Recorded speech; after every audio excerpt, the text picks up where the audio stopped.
Hey everyone, welcome back to Make It Happen Mondays, where we talk about sales, business, entrepreneurship, personal growth, mental health, and everything in between with guests who I truly respect and I think make a positive impact on the world around us.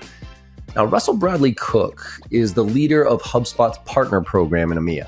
He has a really strong sales background and getting the most out of partnerships. I reached out to Russell because I personally have never been able to figure out the partner game.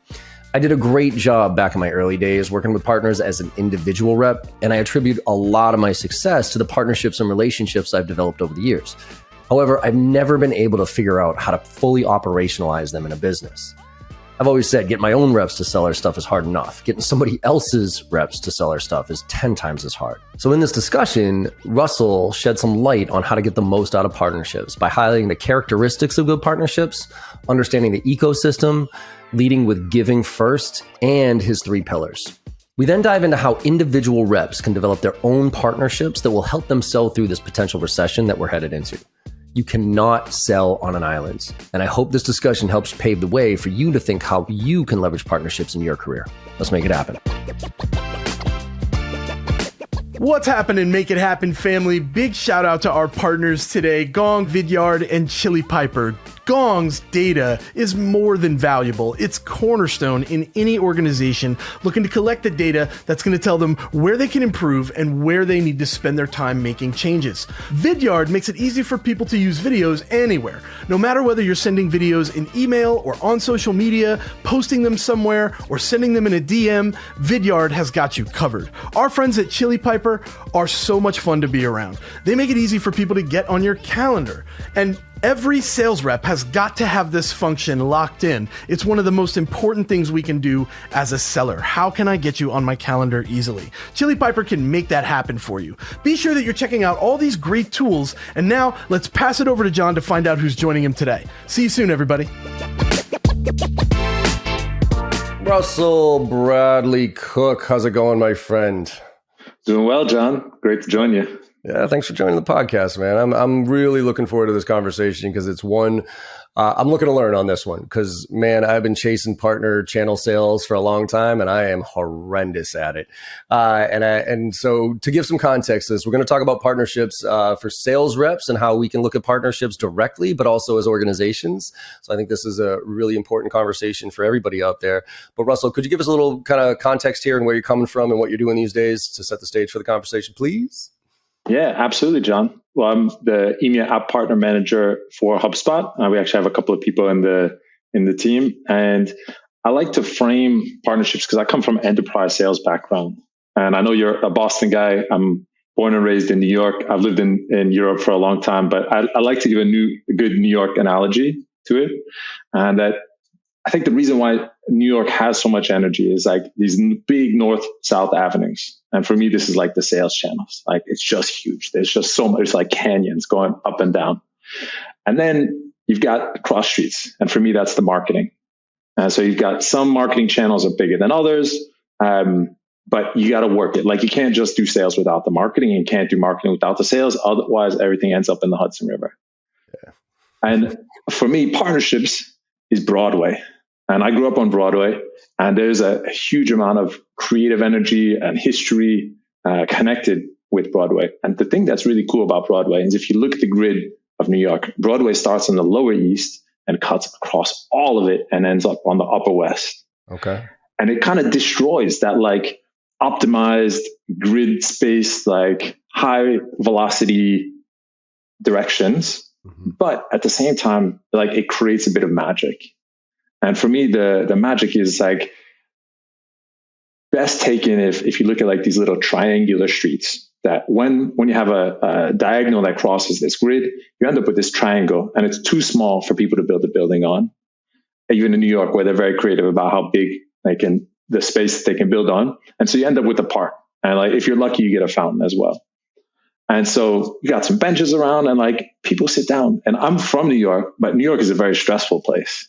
And you're like, if I can sit down in New York and be by trees, like, this is a good thing. Like, taxis are like bombing by, like buses are honking, and you like see people like almost getting run over. And you're like, this little triangle is really nice. I'm just going to hang out here for a little while.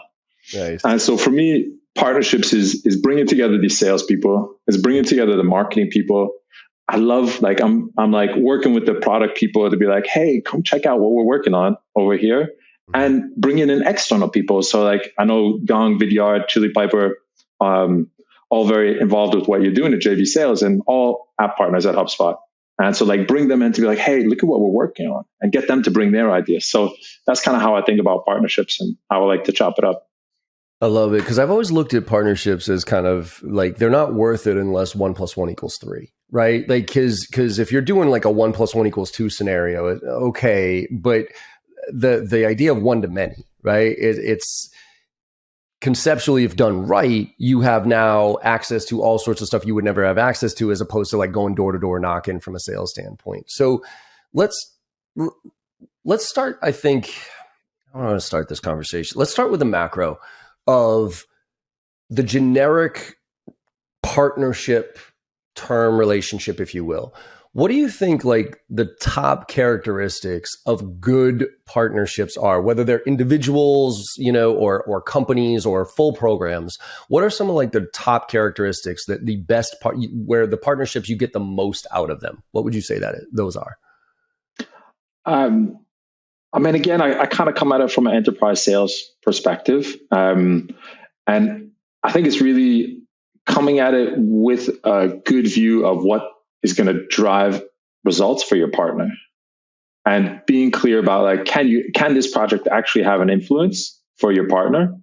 Can you get the people involved on both sides to make that happen? And ultimately, is that outcome higher than the friction or the money, if you're in sales, that it takes to get there? Because coordinating all that stuff is quite challenging. That's the thing. It's like, because the reason I failed at partnerships the majority of my career, and I've had an interesting relationship. We were talking before this. I started my career on partnerships, in the sense that when I was 22 years old and a startup company with no funding, for me, I sold IT services, right? So what I would do is I would look at all the different vendors that touched small businesses in some way, shape, or form, accountants, lawyers, whatever it was. And I would go develop relationships with each one of them and trade leads, basically. Hey, who do you know? And we would partner on, whoever their customers were. They'd help get intros. And so I built an individual partner networks that I still lean on today. But as I graduated up try to operationalize it to a certain degree, I started to fail pretty miserably. And I'll give you a quick example. The one where I failed the hardest was when my company got bought by Staples. It was my job to get the Staples reps to sell our stuff. So think about IT services, and we had a managed service model where you could scale. So it didn't matter. It wasn't people oriented. You could scale it. Staples had all these small business customers. So the theory here was they had the leads that we didn't have access to. We had a scalable solution that could run like wildfire if we did it the right way. So I flew around and I trained all these teams on how to introduce Thrive, how to talk about Thrive. I realized very quickly that talking IT was, oh my God, it was like mind would explode as soon as I would say computers to a lot of these people. So I boiled it down to the basics, Russell. I said, all you have to do, watch this, all you have to do is give us a name of your client, how many computers they have, what solution they were using currently to manage those computers, and would they be open to a phone call from their newly acquired business. They gave me those 4 data points, okay? Nothing happened. No. And I would pay them, and I would take the sales process from there. So all they had to do was make the intro. And then I would run the sales call. I would close the business. And if I closed it, I would pay them more than if they had closed the account for a Staples customer, right? Yeah. So I'm thinking there's a no-brainer. Like, they're getting free money from me basically by giving me a name. It failed so hardcore. Crickets. And what I realized was, because there wasn't somebody there internally on their end asking them every week, where do you stand on the Thrive Networks quota, and holding them accountable for that. And that if that check didn't come as part of their paycheck and as part of their quota, they didn't care, because my check came from outside. My check came a separate check outside of their payroll, and it wasn't something their managers were managing them to. That's wild.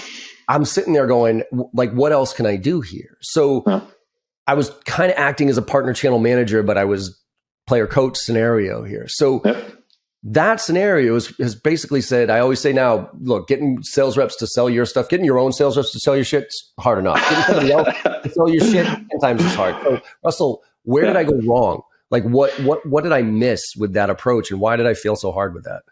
Well, first, I wouldn't say that you failed in partnerships by any means. And I don't think anybody who's a regular listener to this podcast would say that you have failed in partnerships. I would say that your vision of partnerships, like how you tried to like fit into a squared version of this ISV partnerships. If you look at the podcast and what you've built, the trust that you've built and the value that you've been able to extend out into the universe, I would say that like you've done a phenomenal job at partnerships. So for me, I would just take that first part out. And then the second part is how do you operationalize it? And it's super hard. I think that there's a lot of challenges. As you said, like it's hard enough to get your own salespeople to sell your own stuff. To get them to sell other people's stuff is really hard. And HubSpot's view is that we do not allow other companies to spiff our reps to sell their products. We don't do co-selling as an official motion, period. And honestly, I'm not even against that. Like, I think that in my previous company, and the reason why I'm so excited about HubSpot is because I have seen it from exactly the seat that you were talking about. And I was working for a SaaS company. And when we had customers who were integrated with our CRM, we would like our main problem was how do we deal with this number of orders? Like, it's like operationally, like the wheels are creaking, like I can't move this fast enough. And when we were trying to get people to order off of like Google Sheets, we could do all the enablement sessions that we want. And I personally would be like you, I'm like, I'll do this myself. Like, I'm not even putting this on a BDR or somebody junior. Like, I want to talk to these people so that they understand this is real. And crickets, like one or two, like three, and then like nothing. And then just like silence. And so for me, like, it really comes back to around integrations. And like, if you look at any SaaS company today, your value is how you are connected with your company, with your customers' tech stack. You cannot sell as an island.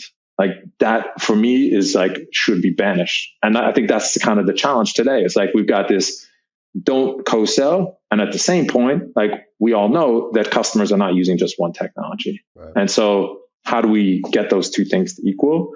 For me, integrations is part of it, but hopefully we can dive into that in this discussion. Yeah, no, I think that's the integration piece. And so I want to talk about things that are within our control and the things that are not in our control, right? So let's start with the things that are not in our control as individual reps as it relates to integrations, right? The not in my control is, well, we play with all these, and so how do I now have a conversation with other people that can show the value here? The part that you can control is you can go talk to those people yourself, but you can't control the actual integration of them. So let's talk about it from a rep standpoint here for a minute, and then we'll talk about the business side of it from like how do you operationalize this internally. But say you're a rep right now and you're working at HubSpot, and you got all these integrations, right? You got all these different tools. So you're looking at it and you're not a partner manager. There's integrations everywhere. What would your approach be? So it's a really good question. And alongside me and our team, we have an enablement team who works on exactly that question. Is like, how do we help HubSpot reps sell more and faster? And I think integrations is a key part of that. And I would say specifically for HubSpot, I think the danger is that reps kind of think of everything as like a rip and replace. And it's like, we've got an all-in-one solution and we've got some pretty awesome capabilities in-house. Like that is for sure. But I think there's two problems with that. One is like individual pieces, components of that stack. There's probably people out there who are better than us. Like if we are trying to do 15, 20 pieces really, really well, I'd say we could get 80% of there. But if there's somebody, Chili Piper just does calendars. Like I wouldn't want to be going on one-to-one with Chili Piper on calendars. Like Google has a free calendar, Apple has a free calendar, HubSpot's got a free calendar, and Chili Piper's built an awesome business. And you're like, this is just like what we are going to do, and we are going to be rock stars at it. And so I think from a rep's perspective, that rip and replace is a dangerous thing. And I think it's even more dangerous next year because buyers are going to be even more conservative than they were before. And if you're telling somebody to unplug the systems that they have, even if it's like what people in tech call legacy, even if it's a legacy thing, legacy means it works today. Like there might be problems, but like the lights turn on, bills get paid, like that. And so like you're telling me rip out all of that and then put in the stuff that you're promising me is going to do something. And HubSpot is awesome. Like we've got great customers who like go on the mountaintop and shout about it. Sure. And so if you're a rep outside of HubSpot, like I would not be trying to persuade anybody to do rip and replace. I would be selling like, tell me about your integrations right now and get your BDRs to be doing discovery on that. So when you show up at the conversation, you've got insight into that. And then be like, this is how we play really well with this, this, and this. Yeah, I think that like the understanding of the ecosystem is something that I don't think enough reps, they know who the players are, but they don't know how they relate. And I think they look at them a little bit black and white as far as they're a competitor or they're, I mean, I partner with almost all of my competitors, almost all of them, because what we do, I tell my team, we don't lose to competition. We lose because we were either not the right fit or we didn't sell the right, we weren't good enough selling, right? We didn't uncover the need well enough. And so, but most of the times I disqualify more than I qualify in the sense that once I get in, if it's not that square peg into that square hole or that round peg into that round hole, I'm not doing it. Right? Because I know we're really, really good at what we do and everything else we're okay at. So I've partnered up with all these other training, quote unquote competitors, and I'll funnel people those directions all day, every day. And some of them I have formal relationships with, others I have informal relationships, but it's made it for me a lot easier. And I had this mentality a while ago. I used to be so obsessed with beating my competition that I realized I was focusing on beating my competition, not selling to my customer. Yeah. So I stopped worrying about my competition and started focusing all my energy on selling to my customer. And to your point, trying to figure out how I can help in any way, shape, or form, whether it was me or not. It's a more generous approach. Yeah. Well, and I'm a universe guy as far as what goes around comes around, all shit like that. It's a long game. I think too much of us are focused on the short game here. So let's talk about operationalizing this stuff. So say whether you're an organization or an individual, you've identified kind of the ecosystem, right? Of everybody, quote unquote, that touches, the same customers you do. And there's one approach of just going out and talking to some of the reps, at those accounts and being proactive, which I recommend reps do, like literally looking on LinkedIn and saying who's one of the top reps or who's posting the most about this. Like, hey, let me reach out to you, grab some coffee, say, what's up? Hey, you want to share some leads here? But then there's a little bit more of a structured approach, whereas you kind of either operationalize itself as an individual or as a business. So what are some of the easy steps that we can do to operationalize getting the most value out of partnerships? So I would say the challenge is even bigger than what you said. I don't think it's at the rep level that reps don't understand the ecosystem. I would say it's more holistic. I would say even sales leaders don't really understand the ecosystem. And like, they're just like laser focused on like, I got to sell this many units this month and this many next month and this many the month after. And I don't care what's happening on the left or the right of me. I got to do these numbers. And my house is too big and I've got to pay these heating bills. And like, I got my kids' schools to pay. And I know I got 2 kids. I'm like, whew, this money adds up quick.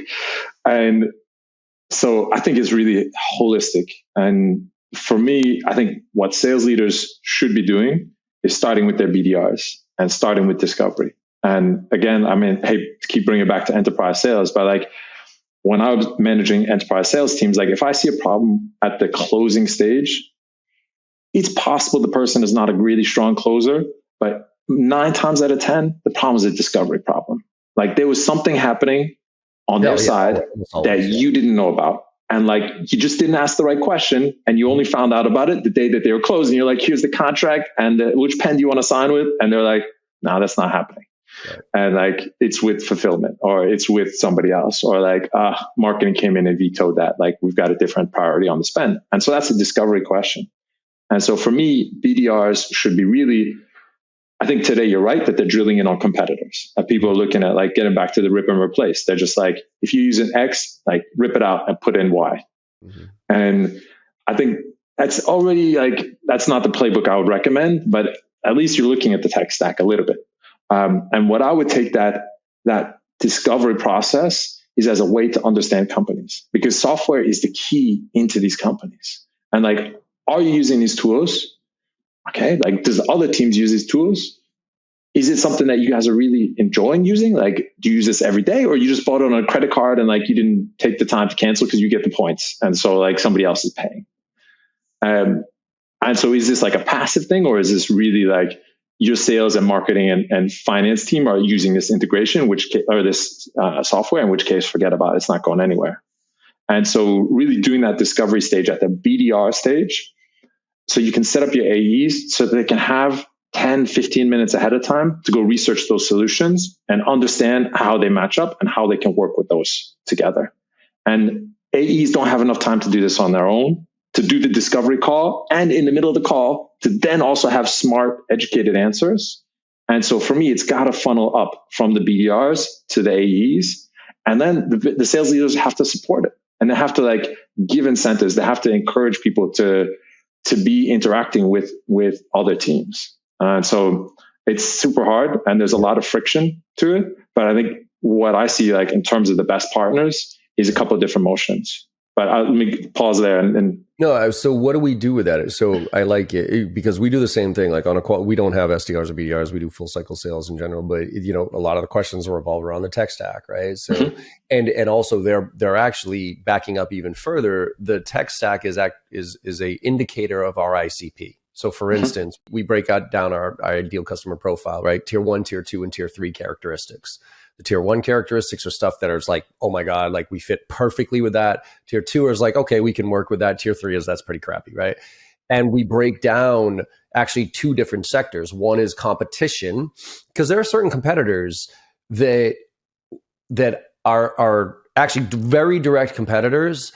And if the client is using them and they're happy with them, it's literally, even though they might fit the perfect ICP for us in the general sense, if they're using one of our direct competitors and thrilled with them, it's literally not even worth me smashing my head up against that wall.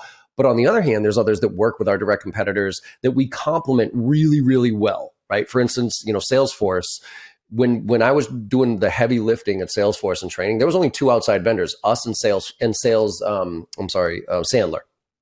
And you would look at Sandler and I as very direct competitors, right?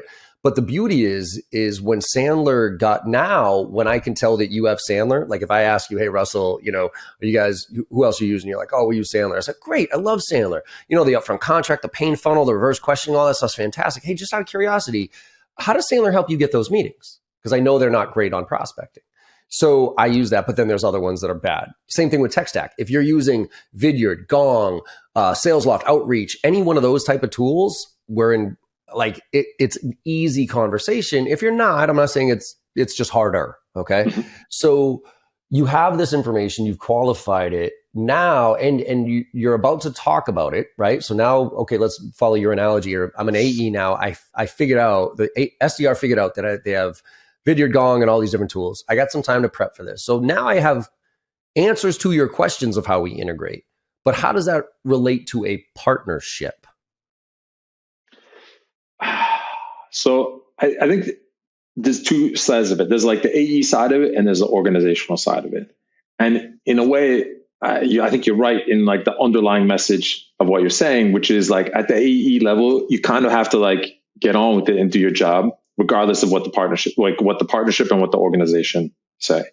And so 1, do your interviews well, like end up at a company that does good integrations. I think that's super important questions and things to be thinking about as you're looking at jobs. There's a lot of folks interviewing right now.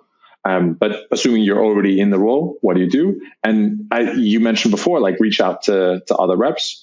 I think that there's like, understand what that company's go-to-market motion is. Is it and align with the one which is similar to yours? So like if you're in a sales-led growth company, look for other sales-led growth companies, because you're going to have a better fit with them.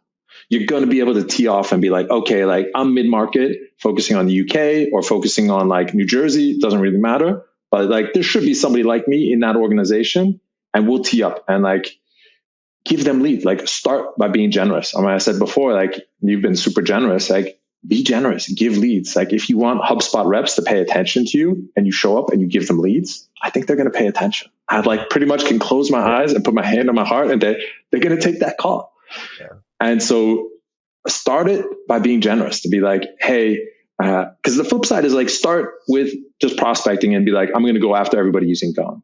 or I'm going to go after everybody using get Vidyard. And that's a good motion because you're like, it fits better. But then the next step is like, all right, how do I loop in Vidyard to this discussion? So next time Vidyard rep's on the discussion, he's like, you don't do any training. Like, your team sounds like a mess. You should talk to John.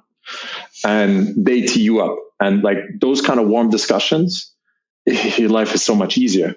And that's where like the sell more, sell faster, sell better. Yeah. That's where that comes together in a big way. Do you recommend people, because there's a danger in partnerships too, as far as wallet share is concerned, right? So like, do you recommend people partner up with other companies that not only sell to the same customers, same type of customers, but also to the same buyer? So for instance, I sell to VPs of sales. Should I go look for other people that sell to VPs of sales, or that sell to other parts of that company because they might steal budget from me? Because that's also the part of this, the tricky game with partnerships, right?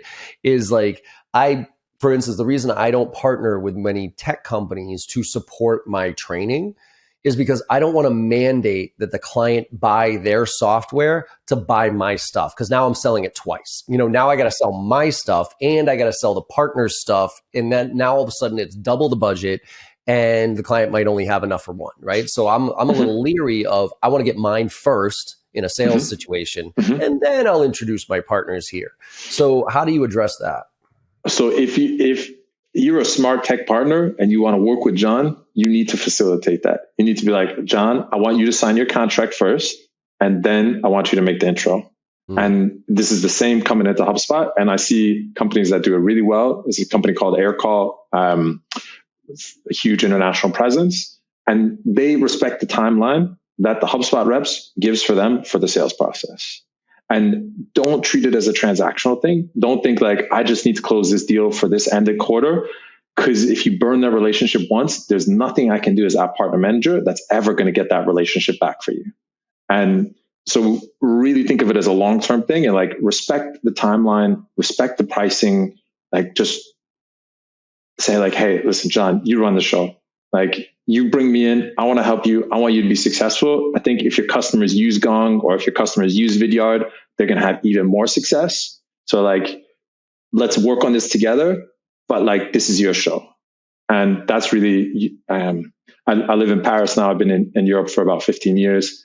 And in Paris, in France, they have an expression, rendre service. And it translates to like provide a service, but it's really like to be of service, and not in a subservient way, but like to provide something that's really valuable for you. And so those partners, if they were working with you, that's how they should be playing it. And so how easy do you have to make it for the partner, right? Because it is like the spoon feed of basically doing it all for them versus, it's almost like a sales rep. You talk to a sales rep and they all want the silver bullet, but I'm not going to give it to them. I got to, get them there. And getting them there to do the work is actually hard. It's the same thing with partner, right? I don't want to I always scratch my head at the OEM model where we're literally doing all the work. We're generating the lead. We get it all the way to close. And then we have to bring in a partner because they're going to sign it on their paperwork and they're going to do it. So they get a cut of literally doing nothing. And I'm like, that's absurd. I don't know how that business model even works. But, for me, what I used to do, a quick small example on the tactical level here is I would always go to networking events. Okay. And I'd meet somebody like you, Russell. I'd be like, oh, great. HubSpot, fantastic. We sell to a lot of the same customers here. Fantastic. Good. So Russell, why don't we do this? Why don't we both go back to our offices? Let's look through our databases. Let's see if we can make some introductions to each other and see, and then we'll see where it goes from there. That's literally almost how every initial conversation about a partnership lands. And then inevitably, they never go back. They never look at their database. So they never give the referral. And I always had to be the one doing it to start it. To your point, let's start by giving first, right? What I did instead was, now, and I direct my team to do this, when you're asking for referrals, don't just ask for referrals. Take one step and put together a 1-page document about what a good referral looks like, right? Like as far as ICP and all that other stuff, questions to ask, things to look for.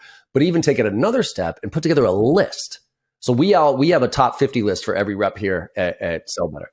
So now when that rep goes and meets with somebody like you, they're not just saying, hey, Russell, could you make introductions for me? They're saying, hey, Russell, do you know anybody on this list of 50 that you could make an introduction for me? Because when you give me that, well, now I'm very directly related to that. Actually, I know that one. I know that one. I know that. It's like almost like asking for a testimonial, right? If I were to ask you for a testimonial, Russell, it'll take me 3 months to get a testimonial from you. If I write the testimonial and send it to you and say, hey, Russell, can I use this as your testimonial? And you say, yes, I'll get it tomorrow. So how easy do you have to make it for partners? And where's the line of giving too much and making it too easy versus reciprocity here? I mean, I think you need to understand like who are the people that you're partnering with, and like, is this ultimately, are you convinced that this is somebody who's going to add value to you? And so HubSpot comes to this discussion with a lot of advantages. Like, we have a really good SMB market. Like, we're expanding into mid-market and moving up. And so there's a lot of potential customers to work in place. And I think coming back to the first point about like exchanging a spreadsheet and nothing ever happening and the crickets, there's some really cool technology that's come on in the last year and a half. There's a company called Reveal. There's another company called Crossbeam that allows you to mesh the CRM data from the two companies at the company level.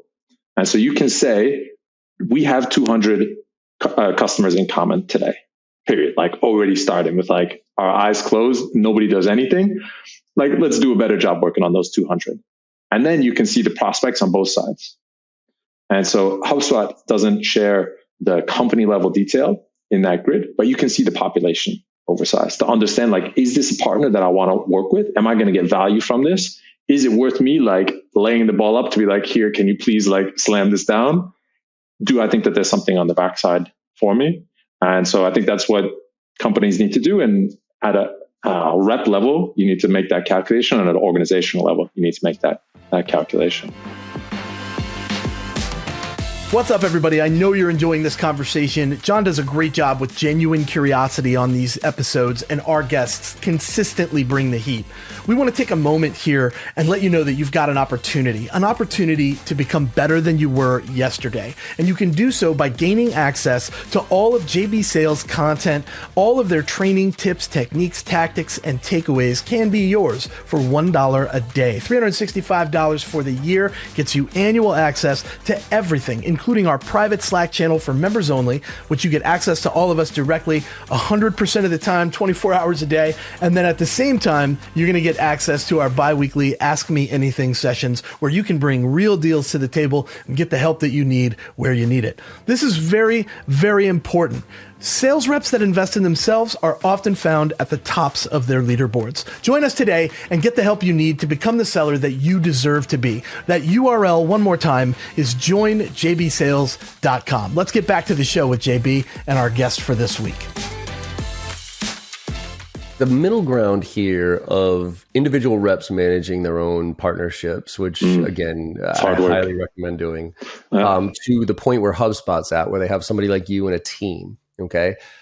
And this is my failure as an organization. I actually turned down a ton of all partnerships right now, because what I've realized is, for us, and maybe I'm just not good enough here, for us, unless there is somebody dedicated like you, right, as a point person to get the most out of the partnership, okay, it ends up being an individual thing. So for instance, because like, I'm going to give a referral, I'll give you a quick example, to like Gong. Like, if I'm John Barrows here and I'm the CEO of Sell Better, and we develop a partnership with HubSpot, you know what I mean? And I'm like, hey team, we got a partnership with HubSpot here. Make sure you share leads and send me some stuff. We can make some introductions for them. You got a better shot at seeing God than any one of them stepping up and giving me, because they want to hold that for whatever relationship they have with their network, if you will. Yeah. So without somebody dedicated full-time internally, I've kind of thrown my hands up being like, look, we'll give referrals when they make sense. We know the players in this space, but it's not going to be a formal thing, because I feel bad sitting down with somebody like you, Russell, and talking about, oh, yes, we're going to do all this, and then knowing it's not going to go anywhere because there's not somebody dedicated to looking at it, managing it, and tracking it every single week. So what's the middle ground here that you would suggest for a company like us, outside of hiring a $100,000 to $200,000 resource to do that? I think it's like, what is in it for your team? Like, I 100% agree with you. Like, they're not going to give those relationships up because John said it. And they're like, John, I like you. Like, I'm very happy working here. Like, you're a cool boss, but like, take a long walk off a short plank. Yeah, exactly. I think it needs like, what is in it for the rep? And like specifically for HubSpot, like, can we help them? Can I bring in partners to because I have the same thing on my side. I can't make my sales reps do anything that they do not want to do, period. End of discussion, nothing. They don't report into me. Like, they don't even get a Christmas present from me. There's too many of them, like nothing. And so can I help them sell more, better, and faster with integrations than they would just selling HubSpot? And I think I can, but I've got to make them believe it. And I've got to bring them examples to be like, hey, remember this client that you signed? They have 3 integrations on the back end. Do you think that they're getting more value than this other client that's like stuck in the pipeline that has no integrations? Yes. So like when you're in the pipeline, make sure that you're asking about integrations, and those deals will close faster at a higher value. And like from your side, like for companies who are working with HubSpot, do your customers get more value from those integrations? Yeah. And so there are partners who I know, like when they find out that a prospect is working with HubSpot, they mark that up in their sales revenue, their forecast, by 25%. Because they're like, this customer is going to sign a bigger contract because the time to value is faster. There you go. And so you just like, it has to be from the rep perspective. I can't make them do anything they don't want to do. I mean, I'm sitting in a dedicated role, but I still can't make anybody do anything they don't want to do. And so it's really like feeding them, putting them in a place to succeed. And like, I know you're a Boston guy, you like the Red Sox. For me, one of the biggest things is like, put yourself in a position to succeed. And like, it's a lot easier to hit a 3-0 pitch than it is to hit a 0-2 pitch. And so like, make sure that you're going in at 3-0, and like, life is going to be a lot easier. And like, if you have to take a pass, you're like, I didn't like that one. Like, I'll just throw me another one. And at 0-2, you don't have that. So I think that's really how I think about it.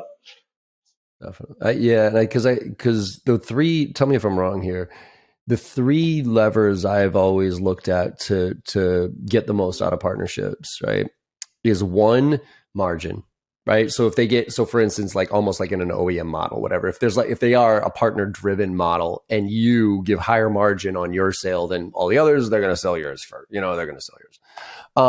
And that's nothing a rep can control. The other is lead flow, right? Or either lead flow or wedge service. So for instance, and I would say wedge/sticky service. So if I can introduce something as a partner, Russell, to get you in there, to get me in there, for instance, and it's a small dollar figure compared to what I want to sell you. So I'm going to introduce you because that's going to get me in there to sell the other stuff I want. Or stickiness factor. If I introduce a partner to you, I know we're going to be stickier in there. We're going to have a longer. So those are all like stuff that I look at. Now, the third pillar here is education. Mm-hmm. Yep. And I'm not talking about product knowledge or the newest release or any of that stuff. Nobody gives a shit about that. People use a lot of my training, for instance, to train their partner channels, and they'll pay me to go train them as hey, look at us. And it's not on how to sell that product, it's how to sell. So the concept there is, hey, they're giving value to this organization, and that their organization is getting value, so they're going to think of them more often than somebody else.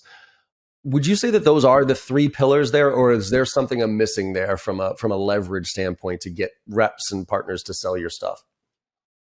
I mean, I think all 3 of those are smart moves. Like if you can get, and you need to figure out which is the lever that works for your company and which of the partners that is going to work with. And like, be realistic about like, is HubSpot going to make these changes that we need them to make for this to be successful? HubSpot is not going to change our comp plan. Like, I'm not even going to bat for that. Like, forget about it. My life is too short. And so, but we do have the stickiness you mentioned. And so like, if we can get up to 7 integrations, we know that our customers are happier. And we know that because they stay for longer. And so I think those are 3 very, very good levers. I think the thing that changes once we've got data mapping at a company level is the account-based marketing and the account-based sales. And so like when you're talking about the training, I 100% agree. Like it's like the enablement piece is so hard and so complex, but like so important. Like almost everything, you're like, oh man, if we had better, like we got to focus on this enablement. Like, and so I think the message is better together. Mm-hmm. And so how do you do like the digital marketing side of that? So like you're doing webinars together. How do you do the advertising piece? So you're not even selling your product. You're selling your product plus HubSpot. You're like, this is what people do with HubSpot and our product. That's going to get people to buy. And vice versa for HubSpot. Like there will be partners where we are willing to do that ourselves and say like, these two products are really good together. You should definitely do that. And then the flip side on the final piece of that is co-selling. And like, once you have that data piece and you understand like this partner gets a lot of value from me putting it into it. And you talked about those three pillars, but really having the data to be able to execute it, to be like, this is the rep on the other side of the phone call who's going to be my champion. And like almost think about it as a sales process. And like, this is going to be my champion in the mid-market team. This is going to be my champion in the SMB team. Oh snap, like they've got 5 SMB teams. All right, we got to have one champion per SMB team. Like, and it's probably not going to be the team leader. So you got to figure out like then one step down, like who's the person who's going to be lighting it on fire for me over there. And I'm curious from the enablement piece, like how you've talked about ABM a couple times in the last few episodes. Mm-hmm. And like, it seems like you see like things are going in that direction in a big way next year. And so how do you think about sales like from an ABM perspective? How does it like fit into the picture? With partners or just in general? No, just in general. Yeah, I mean, look, I think technology is getting too smart right now, or way smarter than us. And this stems back from 2017. I sat with Gary Vaynerchuk and did one of his 4D sessions where I could do a Q&A with him. And it was right when I saw this email come out by Shakespeare, which is no longer around, that wrote this artificial intelligence email that was better than I could ever write. And it only took a minute to write it. And I almost had a heart attack. And I was asking Gary, like, Gary, where does that leave us? Like as sales reps, if I'm watching AI write emails better than I could write and I train this shit, like literally, where does that leave us? And his answer was stuck in my head because he's, don't worry about the technology. You're never going to beat the technology. Let the technology do all the work for you. And then right before it, and surface all the insights and for even write the email, right? But right before you hit send, make sure you're the last mile. Make sure you humanize it. Because until computers buy from computers, right? Once that happens, we're screwed. But as long as there's a person there, then you have to humanize whatever the technology is going to do, because there's just going to be something that doesn't fit right? So I look at ABM, I look at the future of a sales professional being Iron Man or Iron Woman, where they sit at a dashboard, all the intent data, all the partner information, all the AI nuances surfacing up triggers, even, and throw Lavender in there to write the fucking email for you and Grammarly to plug it in. And oh my God, somebody just opened up this. So alert me, John, you should reach out. But before you reach out, do a little bit of research here and then plug Speckit in. So Speckit can give me a little sales tip before I make that phone call. Like that whole dashboard is right there. And so now I'm back to full cycle sales because I got my SDRs and BDRs rolling up operations and marketing, and they're all funneling me like super highly, not just like that person went to our website 3 times, intent, but holy shit, this person's in the space. They're perfect ICP. They just did this on social. Here's what you might want to say to them, John. Oh, by the way, Crystal Nose comes in here and tells me they're a disc profile. So be a little bit more direct with them than you would somebody else, right? That's where I believe sales is going, which I think is going to wipe out probably 80% of our population.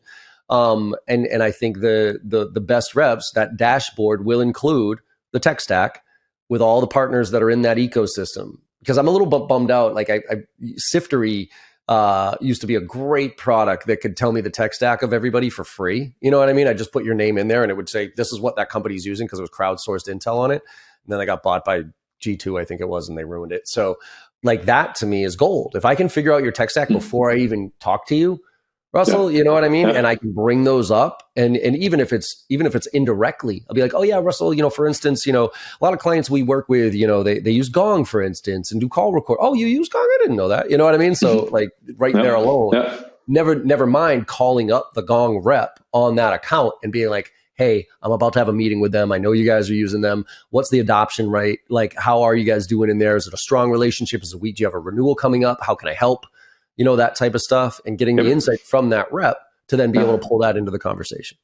Yeah. Well, I can't comment on the Siftery thing, but I'm super impressed with G2 and what they're doing. And I met their CEO recently in Dublin and had him on a panel. And I agree with you that there's so much that's changing that's like faster than we can deal with. And the bigger picture, like buyers don't want to rely on salespeople to do their research. And so now we're like kind of like reverse triangulating to see like what is their research going on outside and then to feed that back into the discussion. And I think for me, and I don't know if this is only for ABM, but this is also like just for sales professionals as a whole, to like your question about Gary Vee.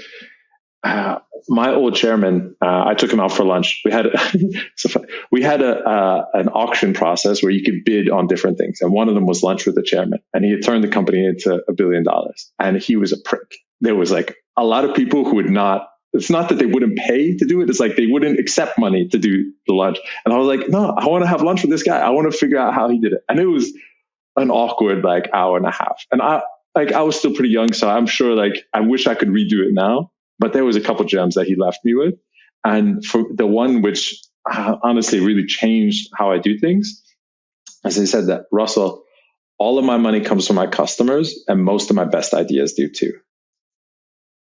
And I was like, you just like flipped it. It's like, it's not a one-way discussion. And like, if sales is just thinking like, how can I push this stuff down the pipe as fast as I can? Yep. You are missing out on the biggest thing that's going to turn you into $1 billion product. It's like by pulling, like, what are you listening? What are the stories? What are the analogies? What are the pieces that you're going to give of use cases to the next person that you talk to? Mm.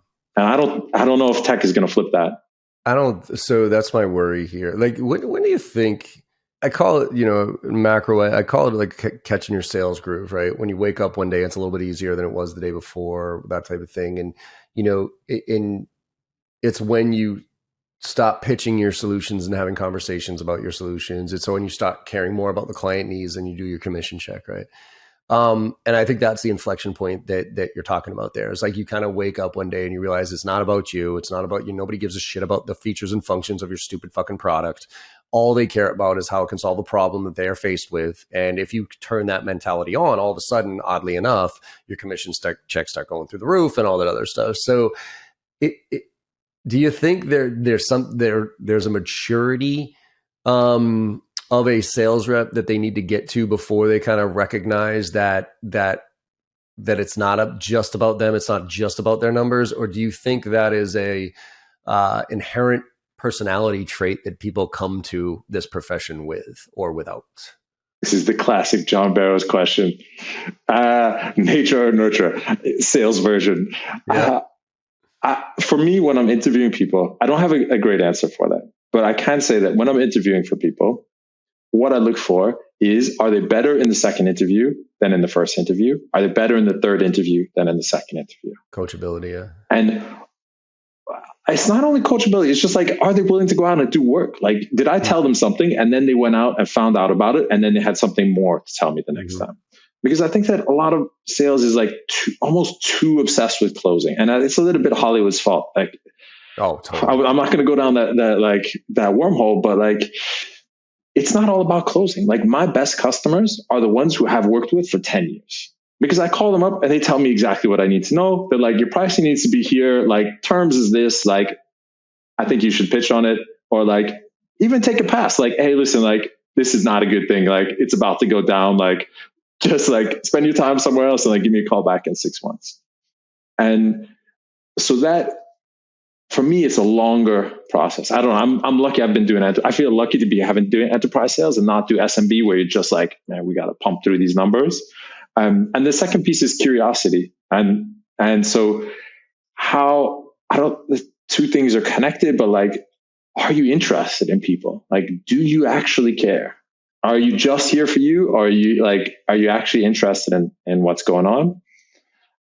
And then the third one for me is also like on the grit side, like, have you done telemarketing in the past? Any kind of like phone experience with the public. It could even be a customer success role, but like anytime when you got to pick up the phone a lot, ideally outbound, but even inbound, and you got to talk to some really not very happy people, is a good sign, like testament to success, like will grit to get through it all. See, that's why I want this said, and I'm glad you brought that up. I think I've said it recently again, that people really question the value of cold calling right now, right? And rightfully so, by the way. I don't care what industry you're in and what you sell. Connect rates are through the floor. Just so connect rates. Forget about like good results from a cold call, but like just getting somebody on the phone right now is miserable. No. But I will tell you right now, I genuinely think, I don't care how bad cold calling gets from a results standpoint, I think it is an absolutely critical factor in a sales rep's long-term success. And I do not believe you can become a great sales rep without going through some fucking pain first of getting 99 out of 100 people to tell you to fuck off and realizing you got to come back tomorrow and do it again. Just the grit alone, to your point, proves to me that what you can't hire on, what you can't train is grit. You can't train passion. You can't train drive. You can train skills. You can train process. You can train feature function, all that shit. You can't train that drive. So I agree with you that you want somebody who is as hungry as you were, for instance, and had to go through a little bit of that pain to get to where they are, and has that giver's gain mentality of it's not just about me, it's about helping the client. What can I do for you first, as opposed to and without any hidden intentions, if you will, because there's so many people that give with the very direct intention of getting something in return. And if you have that mentality, it's going to be a very frustrating career for you, because you're going to be wondering why nobody's ever giving back to you. And the reason is because they saw right through your stupid fucking give in the first place. To give a perfect example of that on my side, I have a love-hate relationship with LinkedIn. I have been posting almost 10 years on LinkedIn, and it is a thankless company. I'm like, really? This is the best that you've got for your content creators? Like, after having done this for 10 years, so I saw the product, it like didn't change at all. And still, I'm like, I'm just going to put this out. Like, I'm just going to put out like, this is how to do sales in a better way. This is how to do sales in a way that's not going to destroy your soul.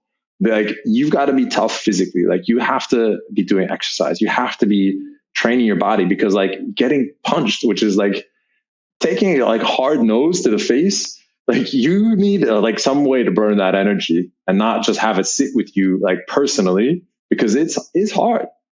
And so for me on LinkedIn, like, I don't know if it was maybe like 7 years before I got some inbound leads from LinkedIn, I could still count on like maybe single hand, double digits max of the number of people who were like, hey, I saw your LinkedIn post. I'd really like to do business with you. But what I would say is, when I do outreach to people cold, like they go on my LinkedIn profile, because I can see them coming, and they take the call. And they're like, this is somebody who's writing about something that I'm interested in. Like, this is somebody who's committed, who knows people in common, and like wants to help people, and is not just here to like blow me off like 6 months later. Yeah. And so that, I completely agree. Like, you have to not take it as a transactional thing and just be like, LinkedIn, you're not here for me. You're not my friend, but like, no. I'm still here. Both Morgan and I, to put a cherry on top of that one, both Morgan and I were 1 and 2, number 1 influencer and number 2 influencer on LinkedIn. We profess, and we like kind of were like, hey, you want to do a sponsor thing where maybe we work together? We do great work for sponsors, and we didn't even get a fucking email back. Like, they didn't even like, not even remotely close to being like, oh, sure. Because they're like, basically, why should we pay you? You're already doing it for free. I'm like, God damn it.